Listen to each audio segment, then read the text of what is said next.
or extend the school day as well. Right. Hold them in school for another hour so that the kids can come and go. So that's another part that they're going to try and do is have the kids come and go in small pods to tutoring during the school day that they provide. The problem is the workforce with the tutoring. They are talking about how there's been a lot of suggestions of doing what's called high dosage, low ratio tutoring. What does that mean? High dosage means high potency, right? Or a lot of it at one time. Yeah. And low ratio would mean that it would be one teacher or one tutor, one person to five or three or less students. Yeah. Some districts are saying five or less. Some districts are saying three or less, that would be their low ratio. So they haven't totally sorted out. It isn't across the board a single standard. And they're planning to do it during the school day. The problem is the workforce that's supposed to be used for that. We are already at a teaching deficit. We already do not have enough educators in the U.S. Not nearly enough. These And teachers I know that they're, I've talked about this before too, is that teachers, I think, really have like a big heart, and they really, the intention, the reason they got into teaching was they wanted to help students. They like students, they love students, and want to actually make a real impact in society. yeah. However, when they are confronted with the actual demands of the job, the actual the demands for keeping up with a very competitive curriculum, a demanding curriculum, that they have to actually, well, okay, this kids didn't quite get this, but I've got to move on to the next thing, and then I've got to move on to the next thing, and realizing that they're not really being able to actually achieve what they wanted, it can be very disheartening, and Well, become disillusioned. that and you're exactly right. That you bring up a super valid point. And I know a lot of educators. We've operated in and among schools for a long time here at Success Tutoring. We work directly hand in hand with those schools, and oftentimes we're in direct communication with those teachers too. Right. It, Right. it is rough for them. Yeah. And that disillusionment and that disheartening feeling that they have that continues on of them not having enough resources to meet the demands that are being put on their children, the pressures they have for the goals that they're given to achieve with these students and the time they just don't have to do it, it causes burnout. Oh And, yeah. and teacher burnout is a big problem. Did you know that a survey was done? Gosh, I'm trying to remember who did that survey. I can't remember. There was an article recently. A survey was done of US educators. Did you know that 80% of teachers feel that they will burn out earlier than planned? 80%.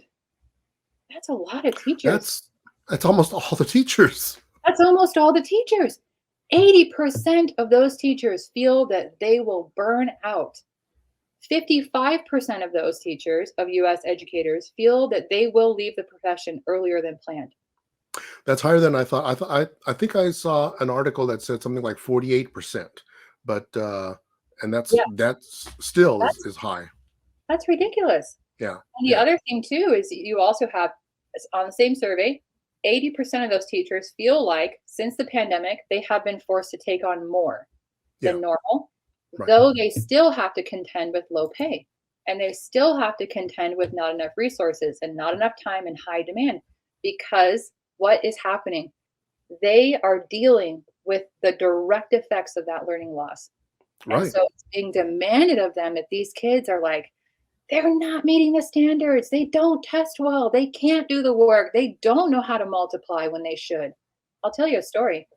There was this girl, oh gosh, probably it was somewhere in the beginning of this school year. Parents contacted us here at Success Tutoring.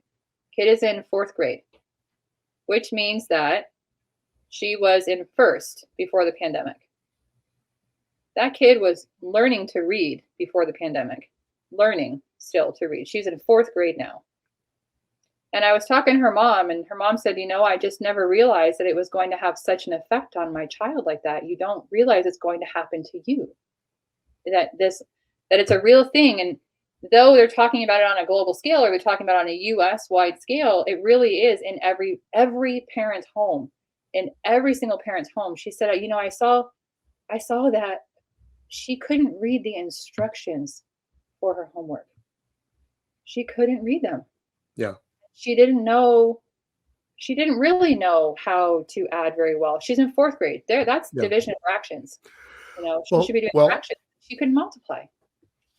as we have, students coming on, a lot of times I actually talk to the students that are in high school, and I Yeah, do the assessments, and almost every single one, almost one for one. I mean, that's not true of every single one. So it's not like but it's one for common, one, but right? it's, 80% or more of the students do not know what 6 times 7 is, do not Oh, know what 8 times 9 is. They don't know that. every day. That's every day, Armando. Yeah. Yeah, absolutely, They, absolutely. ju- Well, they the other don't know their math facts at all. no, they don't. And here's the another one too is I have kids that were going into starting in 10th grade, 11th grade sometimes that had never been to high school because Wait, wait, wait. What was that again? they had never been to high school. The first time that they actually Oh, went to high school after the pandemic, they were moving into 11th grade. right, right. That's true. That's And the true. parents just went, "Holy moly, my kid has no idea how to operate Right. in this system. They don't know how to keep up with their work. They don't know how to ask a teacher something. Or they don't understand class discussion. They don't understand, you know, And that they, as a high school student, are responsible for their curriculum, their homework being turned in, their assignments, their that they yes, have to actually take responsibility. It's not like in elementary school where they're told by the teacher, do or the parent, this, or right? the Or even, parents. yeah, Yeah, exactly. That those teenage years are formative years where you are learning work ethic. You are learning how to be responsible for your own time management. You are learning how to advocate for yourself right. when something goes wrong or you need help. These are things that are in deficit as well. It's not just academic learning loss. There is maturity learning loss and developmental loss that we're Yeah, seeing a lot in our next generation. So this high dosage, going back to what are some of the solutions for learning loss, this high dosage, low ratio of the solutions that they have put out or that they're coming up with across the boards here, that would be the most effective one. And I have seen some effective efforts being made for students in that area. Your problem is the workforce. Like Biden, for example, just put out a whole thing asking to get 200 quarter million more tutors. He said, we need a quarter a million more tutors if we're going to do anything else about this. Because right now, what's being predicted by these studies is that we're going to feel the effects if we begin right now to do something about this learning loss and actively attack it and do something about it with all of these 50 million students that are hitting this learning loss. Or what is it? It's for elementary students. It's going to take 3 years to recover that information because time marches on. They right, have to do right. sprinkle a little bit of lost information, time marches on. Sprinkle a little bit of lost information, time marches on.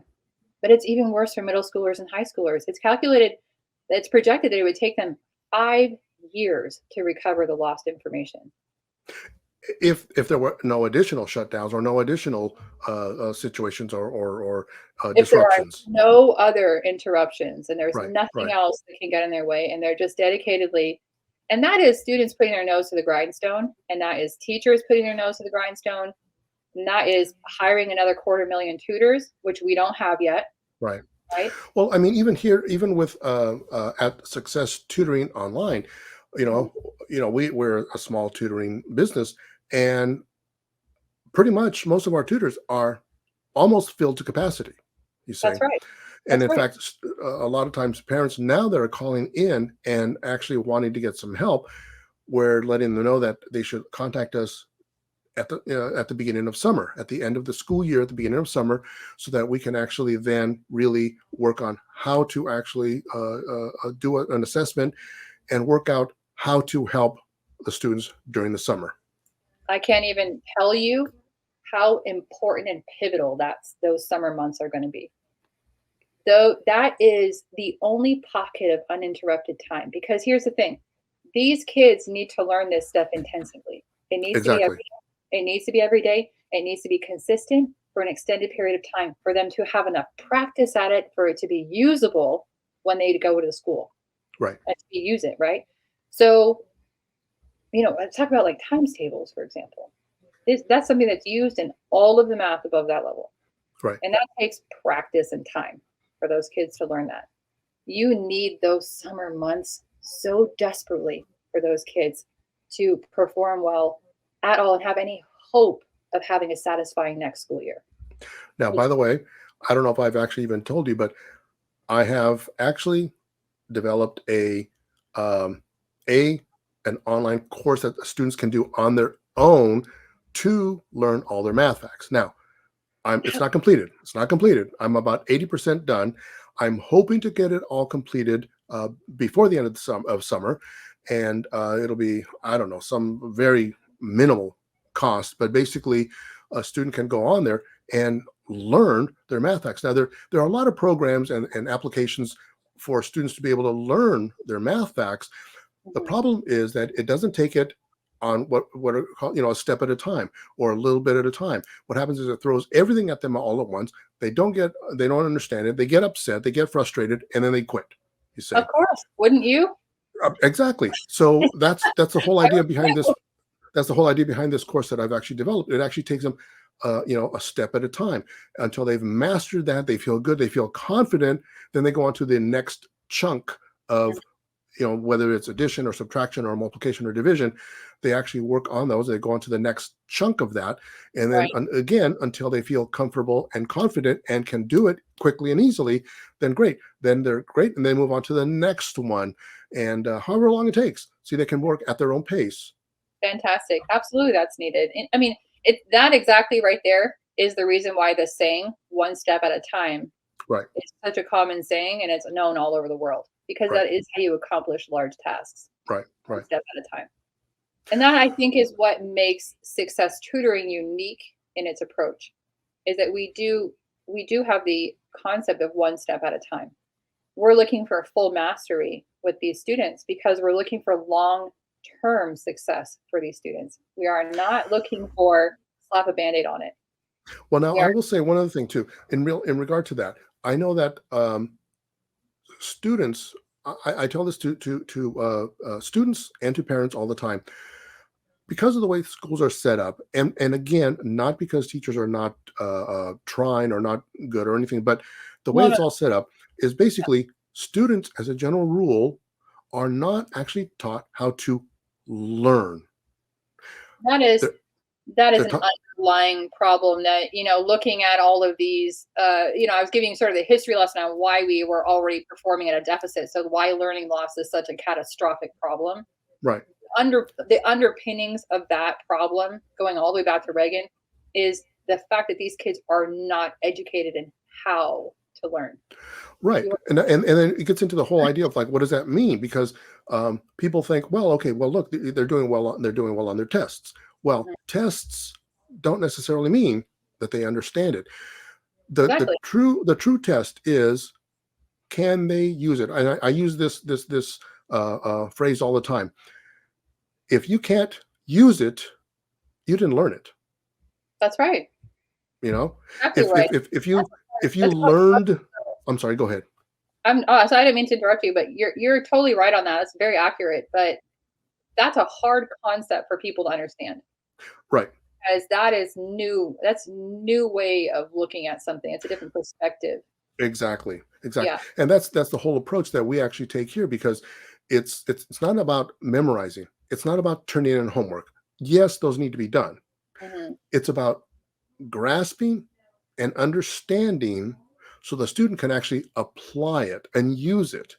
And I Right. was giving the example of, if if you've learned to ride a bike, that means you can actually get on a bike and ride with your friends. You can actually do it. Right, and that If would be where the old adage, it's like riding a bike, right? exactly, exactly. Yeah, And if you have learned to play the piano, that means that you can actually create music while playing the piano. You have learned to play the piano. yeah, Now learning the chop same thing I know how to applies. I'm sorry, what was that? I said knowing chopsticks is not, "I know how to play the piano." No, exactly. Right. It's the Yeah, same thing with math and science. If you understand, if you've studied math and you have studied and you learned it, That means you can do something with it. You can apply it. You Right. can use it to help you solve problems. You can use it as a tool. You see, you can apply it. If you can't do that, then you didn't really learn it. Exactly. Exactly. And that's the view of the success tutoring tutors. That's the view of what are we actually trying? That's what drives our approach with the students. Exactly. What are you learning? Are you learning? Right. Why are you learning it? What can you do with that? And how is that going to help you in the future? How Get would that students to see yeah, how it's going to help them to achieve whatever they want to, whether it's for a fun purpose, they want to become a singer, a musician, or whatever, and they want to see, and it's something that could help them, great. Or something they want to go into engineering, go into the sciences, whatever. But they need to basically understand it so they can actually use it, even if it is like some of the math. I mean, truthfully, some of the math, it's hard to find actual practical applications until you actually look at how to apply it to the next higher level of math. right. Because it does have, I have a lot of people, a lot of kids, a lot of parents even who tell me, like, I'm never going to use this in life. And I say to them, do you think that little of yourself? And they don't understand what I mean. I said, do you think that little of yourself that you would never be creative enough to find a use for something? Or that you would never aspire to something higher? That you can only work a low income job? Is that what you think? That you can only work at McDonald's? So you are never be in a position that you think you would never be in a job that applies this information, it's impossible for you to be in an engineering job, impossible for you to be in a high science job, a high math job, a creative job, a design job, that you would never have the capacity to do that. That's why you think you would never use it. You don't have that ability. You think that little of yourself. And they were like, oh no, never mind. Like, right. In this moment today at 14 or 15 years old, sure. Yes. Because you're not in those jobs yet. Yeah. But what we're Right. doing by teaching this information is giving you opportunity. Exactly. That's Exactly. what So. it does. It gives them opportunity. And so with success tutoring, we have, in the summer, as an example, we have one-to-one classes, but what we really have too in the summer in particular is we do these very small classes, right? Where it's like the ratio, it's kind of like the high dosage, low ratio situation that the school is putting on, right? That the school districts are putting on. However, we have, instead of trying to take administrators and turn them into part-time tutors, or take whoever that isn't really trained in that area, doesn't really know their subjects well, is not proven to be effective in teaching. We have proven effective tutors that Right. can work with those students, and they can find out, where did this learning loss start for this kid, and start there and begin to close the gap. And that's what we need to do, is we need to close the gap for these kids, because Exactly. the gap has widened so much that the US in general is hemorrhaging knowledge. Yeah. We don't Yeah. there is so much that has been lost, that we are on life support. We actually have to we have to do something about it, and it has to be effective and fast. And so that reminds me that now, since we're now towards the end of March, so we basically have April and May. Right. So right now is the time when parents should contact Success Tutoring to Mhm. sign up for the summer to help their kids and prepare for the upcoming year, and also to review anything that they actually did not do well in, or had trouble with, or still don't understand. Right. Yeah, I agree with you completely, because a lot of our tutors are starting to get filled up for summer, and there's Yeah, a few of them that are heavily sought after. They're very popular tutors. They're very good at what they do, and they yeah, fill up quite quickly. yeah, And so, we want to make sure that we can help as many kids as possible in the summer, and handle that learning loss at a time when it's the perfect time for them to do it. right, They don't have the daily pressures of homework. They don't have the daily of going to school. It's time they can relax and they can repair. Relax, exactly. repair. It's that time. It's almost like academic spa day. You have to go, you have to go and get those mathematic cucumbers put over your eyes and bask in the light of knowledge. You need to they need to take that time. And it's really good, because our schedule is very flexible. Yeah, And if you one of the things that parents, you know, see that will really help their children with bridging the not just academic but that developmental loss. It's putting them in arts and sports over the summer. Right. A big deal. That really helps them with confidence. It helps them with creativity, imagination, problem solving. It helps them with, dealing in groups and learning to be cooperative. And also gets that energy out, keeps them healthy if they're doing sports. But we're so flexible. You can work with success tutoring in the morning, go your sports in the afternoon. Do your art class in the morning, work with us in the afternoon. And Or that way students get both. They get the actual, like you said, the social yeah. aspect of it, but also getting actual academic progress and knowledge at the same time. Right. We're actually handling the problem for them. They don't know what to do with. They don't know what to do with that problem. They don't know how to handle it, but we do. Right.